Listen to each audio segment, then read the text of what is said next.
Hey there, this is Christina from youthfulhomemaker.com. So I've been talking with you guys about how we do our non-cash envelope system. It's all digital, which I love because I do a lot of online banking and I hate the thought of losing cash envelopes because then they're all gone. So this is what I do to do our monthly budget.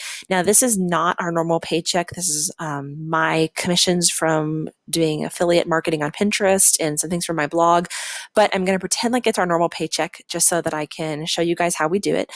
Now, if this were a normal paycheck, I would go ahead and start off paying our largest bills, and I would pay them half of them because we get paid every other week. And so I will scroll down, and my rent is the biggest expense that we have. So I'll drag money from our safe to spend. Now, safe to spend means that this money is not in an envelope or not in what Simple Bank calls a goal. And you'll see that my account balance is actually around 4,200. I have a check that's getting mailed out by them because I don't actually have a checkbook. They do that, which is great. And then $1,900 sitting in goals, or what you might also call envelopes. This is our emergency savings, and then obviously car repairs. Later on, that'll also be a car replacement fund. But for right now, car repairs works just fine for us because our cars are in fine shape. So I'll go down here and start half paying all of my large bills. And so I'll start with rent. So I'll drag it down and put that there. So our rent right now is really high. It's $1,220 a month for a 2-bedroom apartment, but I will half pay that, and that's that. And then my next bigger bills are my phone bill and insurance. So I'm actually paying a little bit more than half of our bill right now for our phone bill so that we can get our phones paid off, which is kind of nice. And then we will do our insurance, which is the next big one. Okay. And so then now that we are done with that, we've got our really big bills paid. I have marked in my calendar the bills that will come up next, but let's just make it easy. Let's say our next couple of bills are the car payment, and that's $89. I also have that marked in my calendar. I don't have to think about it. So the money that will come out between this paycheck that we got and our next paycheck, those are the bills that I worry about. So then I have my, let's say, Audible would be coming out between now and our next paycheck.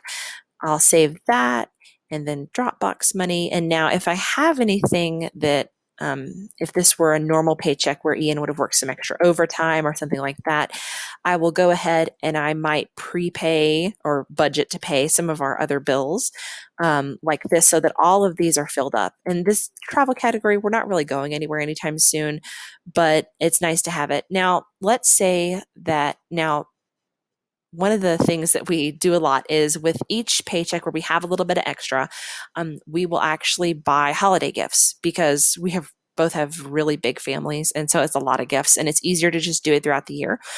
I took out the goal so I could show you guys how to create a goal. So what you do is you come up here and click make a goal. And I'm going to say holiday gifts. And now if I wanted for the holiday gifts goal to look like these and to have all of the money there immediately, which I could afford to do because I have a little bit extra money, I can go ahead and say, okay, I'm going to do that and save it now. And see, now you'll see I have holiday gifts there. But let's say I wanted to create it and I wanted to make it a little different. I wanted to say holiday gifts. And then I didn't want to save everything now because let's say I didn't really have a lot of extra money and I wanted to kind of do it gradually. I'm going to put five, I'm not going to put anything in it now, but I'll say save until, no, let's see. Actually, I'm sorry, I did it wrong. So I type in the holiday gifts and then I say how much I want to save. Let's say I want to have $350 by the time I want to do my holiday shopping. So I'll say save until a date.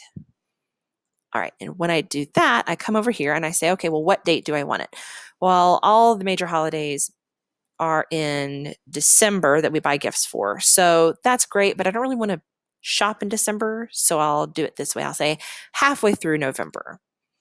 And that tells me the daily amount. Now, it will only take out the daily amount out of my safe to spend. So only out of my money that is not already in a goal.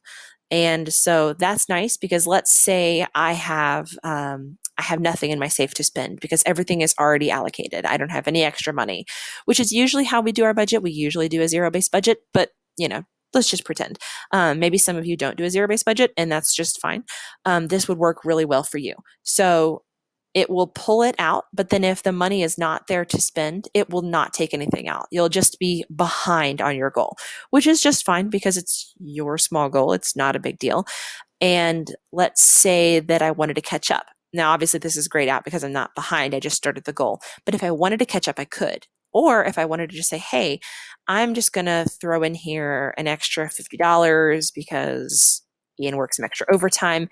Now see how it has a lot more progress there, and it lowered the amount of dollars per day that it's going to take out of my safe to spend. So tomorrow, if I still have this money in my safe to spend, it would add the extra $1.19 to it. Now, let's say you're like, this is great, but I think I'm just going to spend this money on gifts or whatever, or your financial priorities change, then you just delete the goal. And then it says the $50 will be transferred to your safe to spend and stop any future contributions. So you can go, okay, that's fine. And then notice the money went right back there. This is a really simple way to do your budget. You can see everything. It's right at your fingertips. If you have trouble keeping money in your bank account, then I don't recommend keeping your emergency savings there. But Ian and I are usually pretty diligent about keeping money there, and having it there kind of reminds us that we have a safety net should anything happen. It doesn't bother us. If it bothers you, put it in an account you don't really have easy access to. Um, the only other thing that we do with a normal budget is sometimes I will, sometimes I will also transfer money to Ian or my's personal accounts. And those are just things we use. I use mine for business and fun money, and Ian uses his just for his fun money. And so that's the only other thing we do. So, anyway, that's it. It's pretty simple. And it's just it's really easy. This is also really good if you are trying to save up for something like emergency savings and you have a goal, but you're not really very good at budgeting yet. So it can pull money out of your quote safe to spend. But then if you're like, oh no, my money is, I really needed that money, then it's all right there. You don't have to worry about transferring to and from bank accounts. It's all instant. It's all right here. So I highly, highly recommend this system for anyone who doesn't want to do a cash system but wants to do envelope budgeting.